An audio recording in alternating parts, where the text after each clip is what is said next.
Okay, welcome to Lesson 5, Part C of Youth by Isaac Asimov. Today's learning intention is to learn about jargon and dialogue, and we know we'll have been successful if we can explain what dialogue and jargon both are, we can explain how dialogue helps us understand characters, and we can give an example of jargon and explain what it helps to add to our text. So we read 2 entire chapters and we've got 2 kind of separate learning intentions to be looking at today. Let's start with the first one. So, what is dialogue?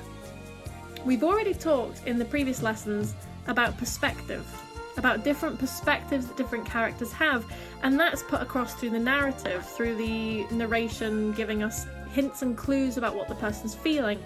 But dialogue is what the characters say out loud. So characters in this text and in almost every text talk a lot to each other. So we learn a lot from what they say out loud. Dialogue is often thought of as the speeches in plays, and the opposite of dialogue is monologue. So in Shakespeare's plays, for example, a lot of the characters have monologues where they just step off stage, they do soliloquies where they talk to themselves. So dia, 2, mono, 1, dialogue, talking to someone else, monologue, talking to yourself. Often famously, the philosopher Socrates had dialogues where he would talk to people to get ideas out, to sort of make more sense of the world. So that's another famous use of it. Now we know lots about dialogue already. We know there's different rules for how to set dialogue out. Each new speaker gets their own paragraph, which is indented. We know this because we get it written on our work all the time. New paragraph, new speaker, new paragraph.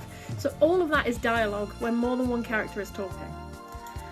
So in our story, we always have 2 characters in every chapter, and they're always talking to each other. We haven't had a single chapter so far where no one said anything, and they're always having a conversation with someone else, so there is always dialogue. In the chapter we just read, we had dialogue between Red and Slim, and we learned a lot about their individual characters through what they were saying. So I've got an example here of something Slim said. Right at the start of the chapter, Slim said, "No one's around, I had my eye peeled, you bet." Which shows a lot about his character. He's sort of excitable, he wants to show off to Red, he wants to please Red, he's making sure that Red knows he's been working really hard for him. It shows he's sort of eager to please, quite sweet character. And then we've got another bit of dialogue from Red, which is extremely different, where he says, "Holy smokes, haven't you ever seen ground meat? That's what you should have got when I sent you into the house instead of coming back with that stupid grass." So Red is a totally different character. That is not something you would ever have Slim say. It's too rude, it's too abrasive. He sort of implies that Slim is stupid through what he's saying, which is a very, very harsh thing. We learn a lot about Red through his dialogue. So now I want you to have a think about the dialogue that we've encountered throughout the story. And I want you to find 2 pieces of dialogue which you think best sum up the personality for each character that we've met so far. So that's all 6. Slim, Red, the Astronomer, the Industrialist, the Explorer, and the Merchant. So obviously you're going to have to go back through the previous chapters to have a look and find some dialogue from them. But it doesn't mean you have to read the whole thing again.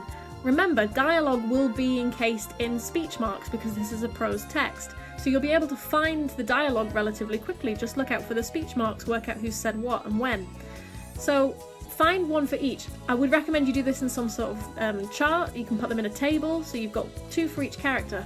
But go through and just find 2 pieces of dialogue which you think show the personality of each character really well. So pause the video and do that for yourself now, please.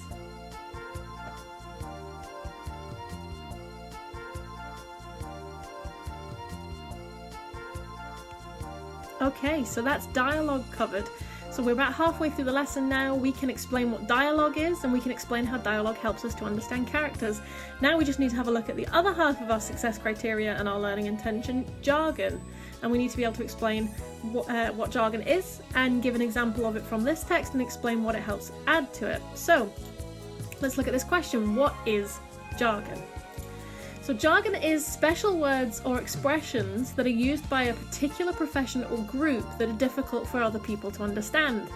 So you now might be thinking, I have no idea what that means, but I can guarantee that you yourself have used jargon at some point. So my favourite example for jargon, the place my brain always goes, is Star Trek. I am a huge fan of Star Trek, apart from the original series. I love all the different series of Star Trek. And I particularly love the way they use absolute nonsense jargon to show that they're in space and that they all know what they're talking about. I found this brilliant grid that gives you science fiction jargon that you can create. So you just choose any random thing from the first, second, third, fourth columns, and it will create you a nonsense jargon science fiction sort of Star Trek sounding sentence. So we can synchronize the warp diagnostic buffer. That's just 4 random science words. But jargon is used by groups of people where it's complex language that they need for their specific group. It often gets a bad rap, so a lot of people accuse people of using jargon to deliberately obfuscate their meaning, to deliberately hide what they're talking about, especially sort of politicians or big businesses. They think they use jargon to hide what they're talking about from most people. So I found a little funny comic here. But in a lot of cases, jargon is just really useful to shorten the amount of time you have to spend describing things. Butchers use jargon when talking about different cuts of meat. They don't want to have to describe, about 3 inches down from the bit halfway down through the middle of the cow. That's really clunky and difficult for a butcher to describe, so they have words like rib, loin, sirloin, round, so that they can quickly describe to someone else who's learned about it what they're looking for or what they're doing. Even doctors, think about doctors. Doctors use jargon all the time. Some of this is really good examples of jargon, and some of this, it just says sugar. This is not a great picture of jargon, but we've got different things like complications, symptoms, congenital, right? All of these things, sensitivity, all of these things are doctor jargon. You would not want to go to a doctor where they don't know these words or they don't use these words. If you went in and they said, we can tell you're sick and it's all the bad sugary times, so we need to give you the special sugar disease pills, you're like, I'm gonna leave because you don't sound like a real doctor. You want your professionals to know a certain amount of the jargon associated with their area. So jargon can be really useful. My particular absolute number 1 favourite area of jargon is to do with gaming, and this is where I suspect most of you will be using jargon. So in gaming, there is jargon used all the time.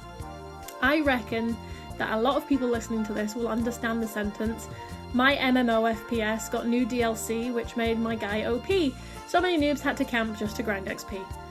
I can guarantee there's some people sitting there going, I have no idea what you just said, but there is a lot of you who know what most of those strange sounds I just made actually mean. And there's so much more jargon than just that, and some more of my particular favourite examples. Tank, mobs, farming, griefing, nerfed, AoE. These are all words that were created by a specific group of people to describe their experiences in their own little area of expertise. I think they're wonderful. I think they're fantastic words. Nerfed might be my favourite. I'm also completely aware how cringy it is to hear someone my age use these words, but to be fair, most of them were originally created by people my age. You didn't create gaming culture. Yeah. So, different jargon is extremely useful for different groups of people. In our story, we have got some classic science fiction jargon. We're looking at words and phrases like higher gravitational potential, interstellar travel, stellar nucleus, super dense water oxygen worlds, rigidly mathematical development. So all of these pieces of jargon that are very sciencey words were used in the last chapter by the Astronomer. They're all used by one character for one very particular purpose. I want you to have a little think now about the jargon used in the last chapter, and I want you to select 3 pieces of science fiction jargon from this text and explain what it adds to the story. You can use the examples that I've just given, or you can dig back through the rest of the story and find some that I haven't given an example of. It's entirely up to you. But have a think. Why is it being included in this story? When a doctor uses jargon, it's to show a level of understanding of their practice. When a butcher uses it, it might be to shorten down a term. And when a gamer uses jargon, it might just be to stop your parents from understanding what you're talking about. But why is it being used by Asimov in this particular case? What does it tell us about the story? What does it tell us about the characters? What's going on? Why is it being used? So have a think and write that down for yourself. And that's it, we've come to the end. So a quick look back at our learning intention and success criteria for one final time. Our learning intention was to learn about dialogue and jargon, And our success criteria, we knew we would be successful if we can explain what dialogue and jargon both are, explain how dialogue helps us to understand the characters, and give an example of jargon and explain what it helps add to the text, which you have now done. So, I hope you're all having a good day. I hope this lesson was enjoyable and I didn't rant too much. I feel like I did. Also, it's very difficult to read a chapter with that much jargon in it. You really stop being able to read words, which I found listening back to that chapter reading is really uncomfortable because there's a point where my brain just stopped functioning. I'd read too many science words and it made it difficult to read any words at all. So I hope that wasn't too painful for you all to listen to.